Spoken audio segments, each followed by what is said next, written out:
take a tough, resilient molecule to survive that long journey through the void of space, Harrington said. Like XNA, Gray said, precisely. But as I say, it's only a conjecture. Though an intriguing one, I would say. Could this shadowy biosphere be a peek into an alien landscape, or at the very least an alternate genetic pathway to life? Before this could be debated, the gondola rocked as it began to glide down a gentle slope, like an alpine ski lift descending back to Earth. It was too soon to be approaching the substation. It's the squeeze, Harrington assured him. Gray stared out the window. Ahead, the cavernous tunnel tightened toward a bottleneck. The gondola swept into the narrower passageway. The cage now rode only 3 stories above the churning river. The banks to either side gave off a soft phosphorescence, that glow seeping into the water's edges too, revealing shells of strange bivalves and flashes of darting shapes in the shallows. Life teemed in those hot waters. Harrington drew his attention forward.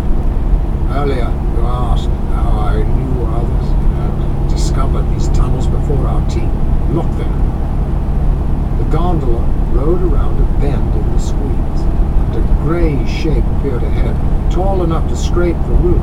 It was the conning tower of a sub. A line of broken stalactites marked the vessel's passage this far into these narrows.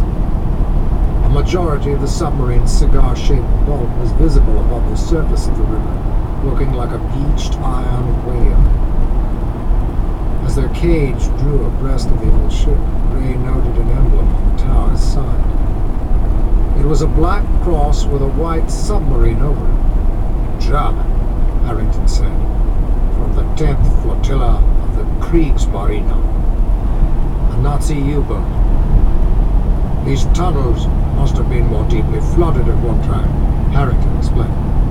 From evidence we found, the Germans blasted their way into here with torpedoes. But they could only penetrate so far. Afterward, a roofed cave-in sealed the way behind, but was frozen over.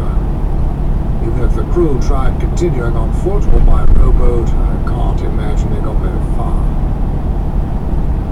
As the gondola drifted quietly past this somber grave marker, Gray could only imagine the terror of those submariners trapped here. Thankfully, the conning tower vanished into the darkness behind them, and their cage began to rise, climbing out of the squeeze. Before it could get very far, the gondola lurched to a stop, swinging from its overhead tracks for a frightening breath. Harrington worked the red lever, trying to get them moving again. What's wrong? Gray asked. Harrington glanced back in the direction they had traveled. Killen, right. He must have reached the control box. Can you get us moving again? Gray asked. Without his laying a hand on the controls, the gondola began to run backwards, returning slowly toward the base.